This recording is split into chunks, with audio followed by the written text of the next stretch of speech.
Hello everyone, कैसे हैं आप सब। आई होप सो कि आप सब बहुत अच्छे होंगे और आप सब अपने बोर्ड एग्जामिनेशन की प्रिपरेशन भी एज यूजुअल फंटेस्टिक तरीके से कर रहे होंगे। मेरे प्यारे बच्चों, आज का जो हमारा लेक्चर नंबर 78 है वो ऑल टुगेदर एक न्यू यूनिट जो कि यूनिट नंबर 2 है, जो कि रिलेट करती है अकाउंटिंग फॉर कंपनीज से, उसकी आज का बोलते ना हम स्टार्टिंग करेंगे। ठीक है। बेसिकली बेटा, इस यूनिट के अंदर आपके पास दो चैप्टर्स बेसिकली हैं। एक है अकाउंटिंग फॉर शेयर कैपिटल और एक है अकाउंटिंग फॉर डिवेंचर। तो आज का जो हमारा लेक्चर स्टार्ट होने वाला है वो होने वाला है अकाउंटिंग फॉर शेयर कैपिटल से। बेसिकली बेटा, मैं आपको यहाँ पर ये भी बता दूं कि ये जो पूरी यूनिट है, यूनिट नंबर 2, ये बोर्ड एग्जाम्स में बेटा 24 मार्क्स तक की पूछ ली जाती है। तो इसलिए बेटा आप इस यूनिट को सेट असाइड नहीं कर सकते। आपको यहाँ पर इसकी अच्छी नॉलेज लेनी बहुत ज़्यादा जरूरी है, क्योंकि एग्जाम्स में यहाँ से अमूमन क्वेश्चंस पूछ लिए जाते हैं। तो मैं यही आशा रखूंगा बेटा सब बच्चों से कि आप इस चैप्टर को बहुत अच्छे तरीके से लर्न एंड अंडरस्टैंड करेंगे। तो विदाउट एनी डिले चलिए स्टार्ट करते हैं अपना आज का लेक्चर।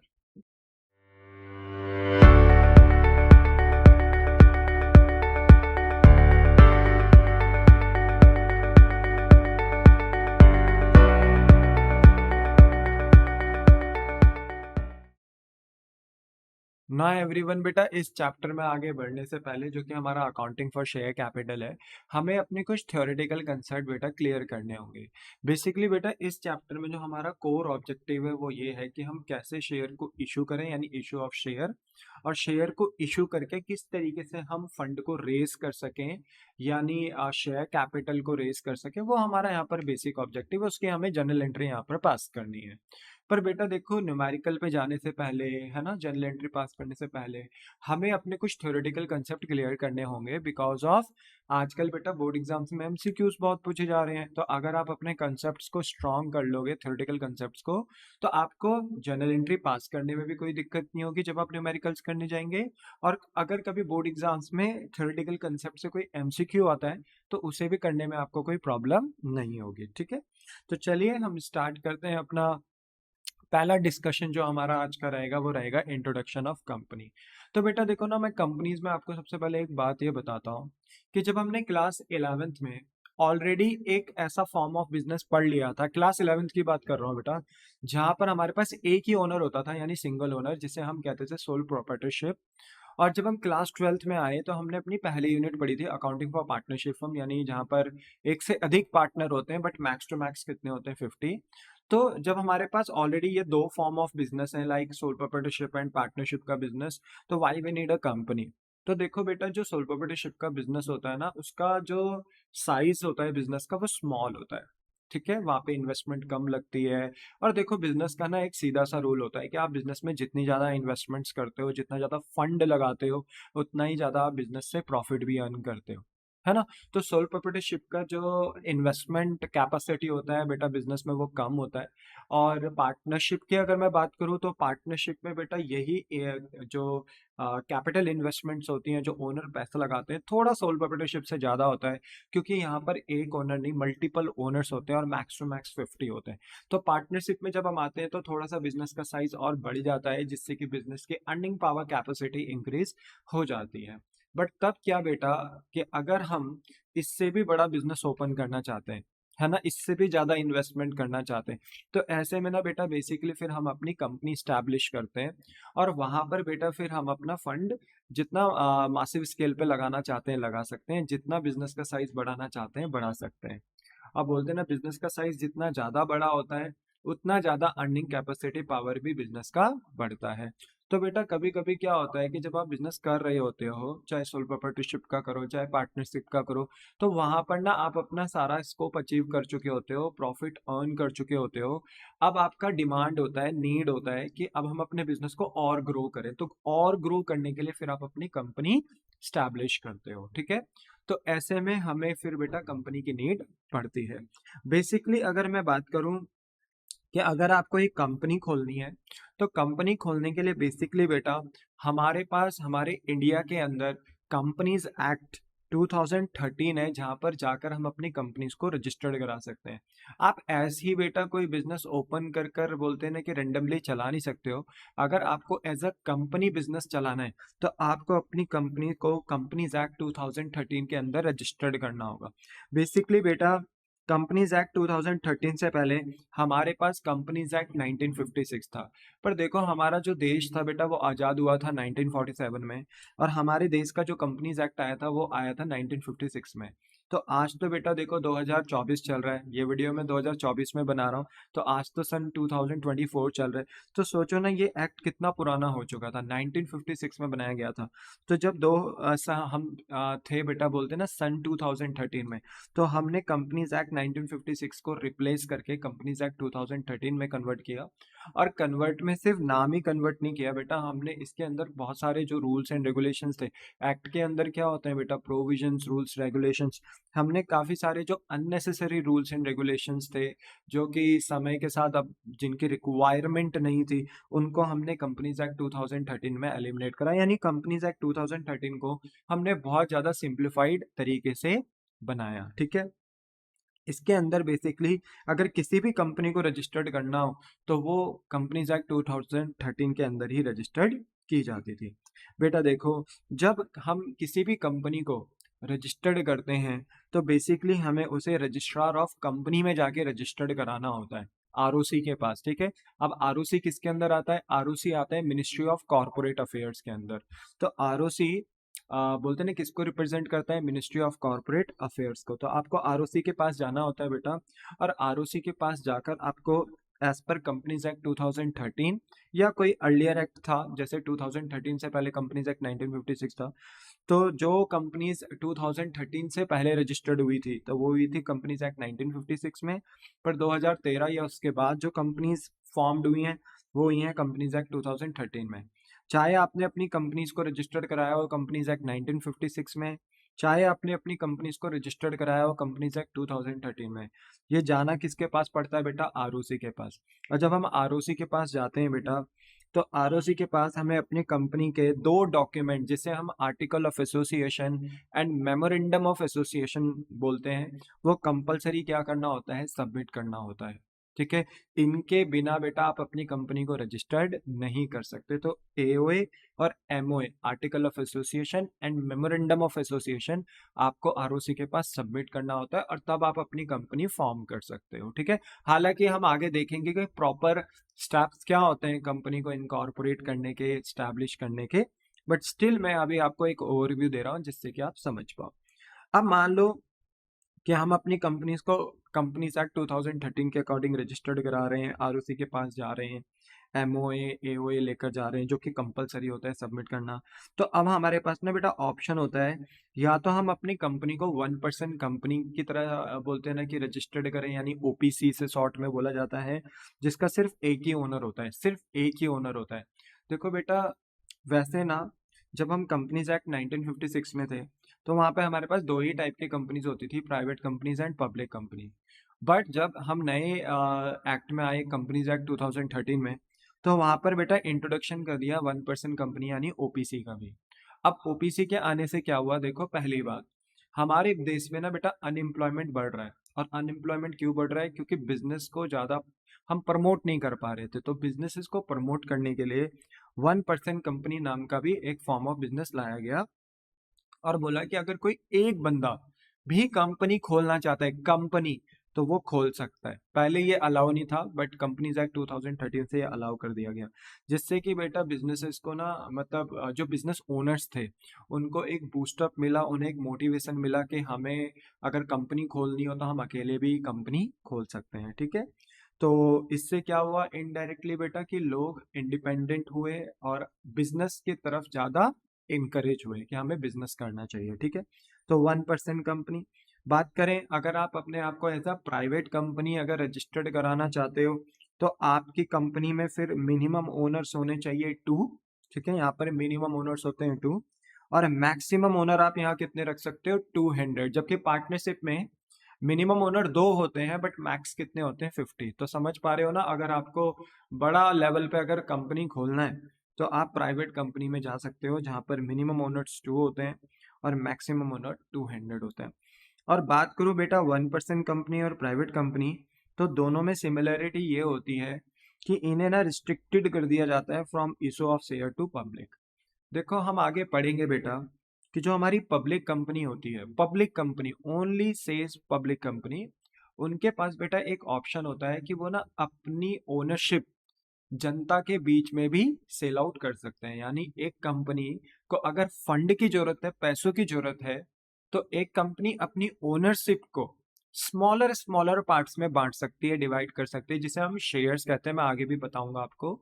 तो उन शेयर्स को ना जनता के बीच में बेटा इशू कर दिया जाता है और जनता से फिर फंड कलेक्ट किया जाता है और उन्हीं के फंड से फिर बिजनेस को आगे रन किया जाता है।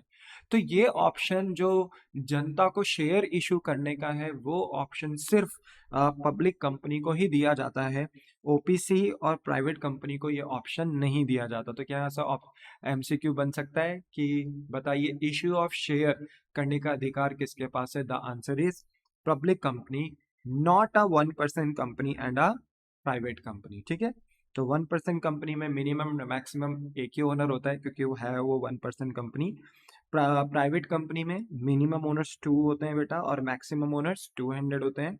बट इन्हें रिस्ट्रिक्ट कर दिया जाता है कि ये जनता के बीच में शेयर इशू नहीं कर सकते। नेक्स्ट है बेटा, अगर आप आरओसी के पास जा रहे हो और अपनी कंपनी को रजिस्टर्ड करा रहे हो as a companies act 2013, but करा रहे हो in the form of public company, तो आपके पास मिनिमम ओनर ओनर होने चाहिए 7 एटलीस्ट 7 आपके पास मिनिमम ओनर्स होने चाहिए। और मैक्सिमम ओनर बेटा यहाँ इनफाइनाइट होते हैं। इनफाइनाइट का मतलब है आप जितनी मर्जी यहाँ पर ओनर्स को बुला सकते हो, क्योंकि एक पब्लिक कंपनी है। आप चाहे तो अपनी कंपनी की ओनरशिप को डिवाइड कर कर, जिनको हम शेयर्स भी बोलते हैं, जब हम कंपनी के ओनरशिप को स्मॉल स्मॉल पार्ट्स में, यूनिट्स में डिवाइड करते हैं बेटा, तो उसे शेयर बोलते हैं। मैं बाद में बताऊंगा, टेंशन मत लो, सारी चीजें मैं आपको क्लियर करूंगा, बट हम उसको शेयर बोलते हैं। कंपनी की ओनरशिप अगर स्मॉल पार्ट्स में डिवाइड कर दी जाए तो उसे शेयर्स बोलते हैं। और वही शेयर्स जब जनता के बीच में क्या करे जाते हैं बेटा, इशू, तो उनसे जो फंड हमें कलेक्ट होता है उसको हम कहते हैं शेयर कैपिटल। जनरली उसे शेयर कैपिटल कहते हैं। तो हमारा ना इस चैप्टर का मेन कोर कंसेप्ट यही है, पता है, कि हम कैसे जनता के बीच में शेयर इशू करते हैं, कैसे उनसे फंड कलेक्ट करते हैं, है ना, ये सारा हमारा कंसेप्ट है। तो जब हम जनता को बेटा शेयर इशू करते हैं ना, तो जनता भी हमारे बिजनेस में क्या बन जाती है? ओनर बन जाती है। तो ऐसे में बेटा अगर हम जनता को भी बना रहे हैं, तो पब्लिक तो बेटा एट लार्ज, पूरे इंडिया में आपकी पब्लिक फैली हुई है, तो आप कितने भी ओनर्स पब्लिक कंपनी में बुला सकते हो, है ना। तो बोलो बात समझ में आ गई? The answer is yes. तो यहाँ से देखो एमसीक्यू बन सकता है कि 1% कंपनी में बताओ मिनिमम या मैक्सिमम ओनर कितने होते हैं? 1। प्राइवेट कंपनी में मिनिमम और मैक्सिमम कितने होते हैं? 2 एंड 200 ओनर्स। और पब्लिक कंपनी में मिनिमम ओनर्स कितने होते हैं? 7, बट मैक्सिमम कितने होते हैं? इनफाइनाइट। तो ये आपको पता होना चाहिए। किनको शेयर इशू करने का अधिकार है? सिर्फ पब्लिक कंपनी को शेयर इशू करने का अधिकार है, जनता को, पब्लिक को, है ना, क्योंकि है ये पब्लिक कंपनी, तो ये पब्लिक के बीच में अपने शेयर इशू कर सकती है, अपनी ओनरशिप को इशू कर सकती है। पर जो 1% कंपनी और प्राइवेट कंपनी होती है ना बेटा, उनको अधिकार नहीं होता कि वो अपनी कंपनी की ओनरशिप यानी शेयर जनता के बीच में क्या कर दें? इशू कर दें। नहीं, इनको अलाउ नहीं होता। तो बोलो क्या आपको यहाँ पर बात समझ में आई? हाँ। अब यहाँ से बेटा एक कंसेप्ट निकल कर आता है कि what do you mean by promoters. ये भी बहुत एक अच्छी बात है। तो ये पता होना चाहिए कि प्रमोटर्स क्या होते हैं। ठीक है, देखो, प्रमोटर्स बेटा वो इंडिविजुअल या एंटिटीज होती हैं जो रिस्पॉन्सिबल होते हैं for the initiating the formation of the company. जब हम कंपनी को बेटा फॉर्म्ड करते हैं पहली बार, तो इनिशियली जो वहां पर पर्सन्स या एंटिटीज होती हैं, उन पर्सन्स या एंटिटीज को हम प्रमोटर्स कहते हैं। फॉर एग्जांपल बेटा कि एक पब्लिक कंपनी को ओपन करने के लिए मिनिमम ओनर्स कितने चाहिए? 7 ओनर्स चाहिए। तो मान लो अगर जो इनिशियली 7 ओनर, 7 पर्सन्स जो होते हैं, या यू कैन से कि 7 एंटिटीज जो होती हैं, अगर वो प्रेजेंट होती हैं कंपनी को फॉर्म्ड करने के लिए, तो उनको बोलते हैं बेटा हम प्रमोटर्स। यानी जो पहली बार कंपनी को फॉर्म्ड करने के लिए रिस्पॉन्सिबल होते हैं, यानी वो ओनर जो पहली दफा बिजनेस को ओपन करने में अपना साथ और सहयोग देते हैं, उन लोगों को हम कहते हैं प्रमोटर्स। ठीक है, ये प्ले करते हैं की रोल, ठीक है, इंपॉर्टेंट की रोल मतलब एक इंपॉर्टेंट रोल प्ले करते हैं in bringing the company into existence, से कंपनी को ना एग्जिस्टेंस में लाने में यानी रियलिटी में लाने में क्या करते हैं, हेल्प करते हैं, ठीक है, बाय अंडरटेकिंग नेसेसरी स्टेप्स, और ये एक नेसेसरी स्टेप्स लेते हैं एंड अरेंज करते हैं रिसोर्सेज लाइक फंड वगैरह, जो पैसा चाहिए होता है इनिशियली कंपनी को खोलने के लिए, वो सब ये की जो इम्पोर्टेंट पर्सन होते हैं ये लेकर आते हैं, और उन पैसों को ये अपने बिजनेस में इन्वेस्ट करते हैं, अपनी कंपनी में इन्वेस्ट करते हैं, जिससे कि वो अपनी कंपनी को ओपन कर पाते हैं, और इन्हीं पर्सन्स या एंटिटीज को हम क्या कहते हैं, प्रमोटर्स। ठीक है, इन 7 लोगों के बाद अब मान लो हम जनता के बीच में शेयर इशू कर रहे हैं, तो वो तो ओनर्स हैं ही, पर उनको हम प्रमोटर्स नहीं बोलेंगे बेटा। प्रमोटर वही लोग होते हैं जो फर्स्ट टाइम बिजनेस को प्रमोट करने के लिए, बिजनेस को फॉर्म्ड करने में अपना बोलते हैं ना कंट्रीब्यूशन देते हैं, अपना सहयोग देते हैं, उन्हीं को ही प्रमोटर्स बोला जाता है। आई होप सो कि बेटा आपको ये बात समझ में आ गई होगी। फिर हमारा यहाँ पर बेटा नेक्स्ट कंसेप्ट आता है कि हर एक कंपनी को बेटा अपने रूल्स एंड रेगुलेशन भी फॉर्म्ड करने होते हैं। जैसे कि फॉर एग्जांपल हम पार्टनरशिप यूनिट पढ़कर आए हैं बेटा यूनिट 1 में। तो जब आपने पार्टनरशिप की यूनिट में पहला चैप्टर पढ़ा था फंडामेंटल ऑफ पार्टनरशिप, तो आपने देखा था कि हर एक पार्टनरशिप फर्म अपनी पार्टनरशिप डीड बनाती है, और पार्टनरशिप डीड में वो अपने रिटर्न रूल्स एंड रेगुलेशन लिखती है कि भाई प्रॉफिट शेयरिंग रेशियो क्या होगा, पार्टनर्स को सैलरी क्या मिलेगी, पार्टनर्स को इंटरेस्ट ऑन कैपिटल क्या देंगे, है ना, पार्टनर को कमीशन किस रेट से दिया जाएगा, पार्टनर से इंटरेस्ट ऑन ड्राइंग किस रेट पे लिया जाएगा, सारे रूल्स एंड रेगुलेशंस हम वहां पर पार्टनरशिप डीड में लिखते थे। वैसे ही एक कंपनी भी ना बेटा अपने रूल्स एंड रेगुलेशंस स्टेट करती है, बट कंपनी के जो रूल्स एंड रेगुलेशंस होते हैं वो दो तरीके से फॉर्म्ड किए जाते हैं, दो डॉक्यूमेंट क्रिएट करे जाते हैं। एक का नाम होता है एमओए, जिसको मेमोरेंडम ऑफ एसोसिएशन भी बोला जाता है, और एक का नाम होता है बेटा एओए यानी आर्टिकल ऑफ एसोसिएशन इसको बोला जाता है। जो मेमोरेंडम ऑफ एसोसिएशन होता है बेटा, वो एक तरीके से चार्टर डॉक्यूमेंट होता है कंपनी का। चार्टर डॉक्यूमेंट का मतलब क्या होता है, जिसमें कंपनी के फंडामेंटल स्ट्रक्चर्स, कंपनी के ऑब्जेक्टिव्स और कंपनी के स्कोप ऑफ ऑपरेशन सारे मेंशंस होते हैं कि कंपनी का ऑब्जेक्टिव क्या होगा, भाई कंपनी किस उद्देश्य से काम कर रही है, कंपनी का नाम क्या होने वाला है, कंपनी का रजिस्टर्ड ऑफिस कहाँ होगा जहां पर आप कंपनी के साथ कम्युनिकेशन कर सकते हो। जैसे टाटा कंपनी है, रिलायंस कंपनी, विप्रो, इन्फोसिस, गैलेक्सो, तो अगर ये कंपनी से आप कम्युनिकेट करना चाहते हो तो इनका कहीं तो रजिस्टर्ड ऑफिस होगा ना। तो रजिस्टर्ड ऑफिस कहाँ है, ठीक है, बिजनेस में कैपिटल कितनी होगी, है ना, वो कैपिटल का मतलब समझते हो ना, जो ओनर्स इन्वेस्ट करते हैं बिजनेस में कैपिटल वो कितनी होगी। ये सारी की सारी चीजें बेटा जिस डॉक्यूमेंट में स्पेसिफाई करी जाती हैं वो मेमोरेंडम ऑफ एसोसिएशन कहलाई जाती हैं। और ये मेमोरेंडम ऑफ एसोसिएशन का जो बोलते हैं ना बेटा डॉक्यूमेंट होता है, जिसे हम चार्टर डॉक्यूमेंट भी कहते हैं, ये बिजनेस के ना एक्सटर्नल रूल्स एंड रेगुलेशंस को भी डिफाइन करता है कि बिजनेस, एक कंपनी कैसे बिहेव करेगी, बोलते हैं ना कि आउटसाइड द कंपनी यानी आउटसाइड द वर्ल्ड, यानी कहने का मतलब है कि कंपनी के बाहर कि जो कंपनी के अपने बोलते हैं ना कि ऑब्जेक्टिव स्कोप्स जो अप्लाई होते हैं वो किस तरीके से होंगे वो यहाँ पर डिफाइन करे जाते हैं। पर जो आर्टिकल ऑफ एसोसिएशन होता है ना मेरे बच्चे, वो कंटेन करता है इंटरनल रूल्स एंड रेगुलेशंस को and governance framework of the company को। कंपनी के जो अपने खुद के अंदर जो इंटरनल रूल्स एंड रेगुलेशन लगते हैं, अब जो कंपनी के बाहर लगते हैं, जो कंपनी के बाहर के रूल्स एंड रेगुलेशंस हैं, जो बाहर के वर्ल्ड में अप्लाई होते हैं, वो तो मेमोरेंडम ऑफ एसोसिएशन में स्टेटेड होते हैं, ठीक है। पर जो कंपनी के अंदर internal rules and regulations apply होते हैं, वो रूल्स एंड रेगुलेशंस जहां लिखे जाते हैं उसको आर्टिकल ऑफ एसोसिएशन बोला जाता है। बेसिकली कंपनी में डायरेक्टर कैसे अपॉइंट किए जाएंगे, कितना डिविडेंड ओनर्स को, मालिकों को दिया जाएगा, क्या किस तरीके से कंपनी अपने शेयर को इशू कर सकती है जनता के बीच में, किस तरीके से मीटिंग्स कंडक्ट कर सकते हो। ऑब्वियसली बात है बेटा, आप जनता को भी ओनर बना रहे हो, अगर कल के दिन अगर किसी कंपनी को इंपॉर्टेंट डिसीजन लेना पड़ जाए तो ऐसे में मेरे बच्चे कंपनी को मीटिंग बुलानी पड़ती है और उसमें फिर वोटिंग होती है। तो कहने का मतलब है किस तरीके से आप शेयर इशू करोगे, किस तरीके से मीटिंग कंडक्ट करोगे, ये सब बातें एओए में लिखी जाती हैं। और ये दोनों के दोनों डॉक्यूमेंट्स एमओए एंड एओए आपको सबमिट करने होते हैं जब आप अपनी कंपनीज को रजिस्टर्ड करा रहे होते हो कंपनीज एक्ट 2013 में।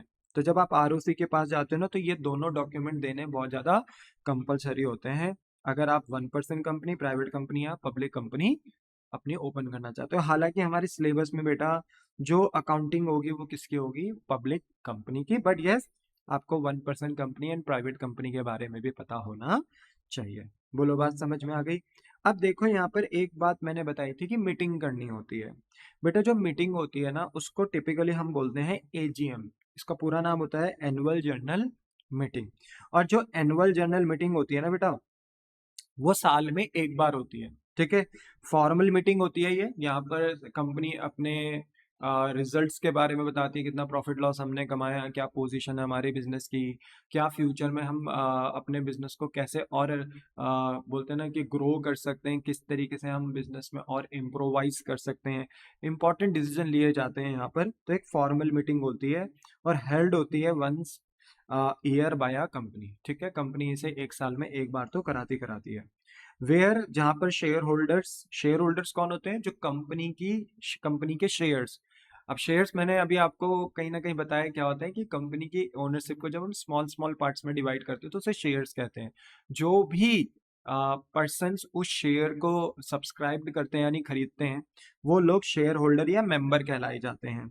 और उनको गैदर किया जाता है यानी उन्हें बुलाया जाता है इस मीटिंग के अंदर, कि इंपॉर्टेंट मैटर पे डिस्कशन किया जा सके और वोट किया जा सके। तो की मैटर्स जो भी होते हैं, इंपॉर्टेंट जो डिसीजंस होते हैं, मैटर्स होते हैं, उन पे डिस्कस किया जाता है इस मीटिंग में, एंड शेयर होल्डर और मेंबर से वोट कराया जाता है कि आप इस डिसीजन से सहमत करते हो कि नहीं करते हो, ठीक है ना। तो ये एक कंपनी का बेसिक बोलते हैं ना बेटा कि स्ट्रक्चर होता है। मैंने आपको यहाँ पर कंपनी का मीनिंग भी बताया, वाई वी नीड कंपनी, ठीक है। कंपनीज को कैसे रजिस्टर्ड किया जाता है, कितने टाइप की कंपनीज होती हैं, कितने मिनिमम ओनर्स मैक्सिमम ओनर्स होते हैं, ये भी मैंने डिस्कस करे। किनको शेयर इशू ना करने का अधिकार है और किसको अधिकार है, ये भी मैंने डिस्कस करा। प्रमोटर्स क्या होते हैं वो भी मैंने आपको बता दिया। एमओए एओए क्या होता है ये भी मैंने आपके साथ डिस्कस कर दिया। और एनुअल जनरल मीटिंग क्या होती है ये भी हम डिस्कस कर चुके हैं। तो आज की क्लास में ना बेटा देखो बस मैं इतना ही रखूंगा, ठीक है। धीरे धीरे करके आपको सारी थ्योरीज क्लियर कराता चला जाऊंगा। तो आज घर में जाकर आप चाहें तो इसे नोट कर लीजिए, ठीक है बेटा। इसे आप नोट कर लीजिए, ठीक है, एनुअल जनरल मीटिंग तक, ठीक है। तो इसे नोट कर लेना और इसके नोट्स बना लेना, ठीक है। क्योंकि आपको हर एक चीज ना बहुत अच्छे तरीके से क्या होनी चाहिए बेटा, क्लियर होनी चाहिए। तो आई होप सो कि आपको ना इतना पॉइंट पढ़ के बड़ा मजा आया होगा, ठीक है। मैं क्लास और बड़ी कर सकता था पर नहीं, छोटे छोटे छोटे चंक्स में आप इसे पढ़ेंगे तो हमें पता ही नहीं चलेगा कि थ्योरी कब खत्म हो गई बेटा, ठीक है।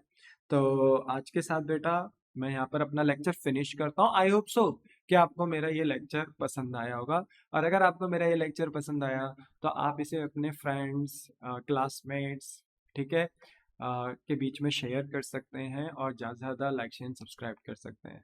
मिलता हूँ बेटा मैं अब आपको नेक्स्ट लेक्चर में। Tata bye bye, sayonara.